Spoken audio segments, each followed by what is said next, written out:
إبراهيم سهيل ابن هذه الدار من الدار البيضاء سيتلو علينا من سورة النحل من قوله تعالى: إن إبراهيم كان أمة قانتا لله حنيفا ولم يكن من المشركين إلى آخر السورة، وبالله التوفيق.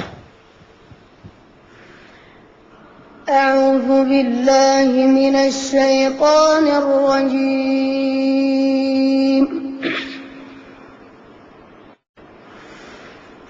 إن إبراهيم كان أمة قانتا لله حنيفا ولم يكن من المشركين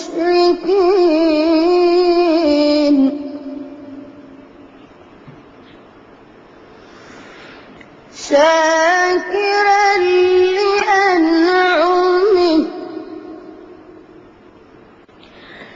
اجتباه وهداه إلى صراط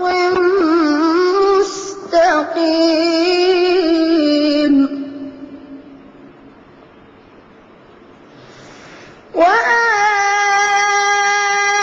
وآتيناه في الدنيا حسنة وإنه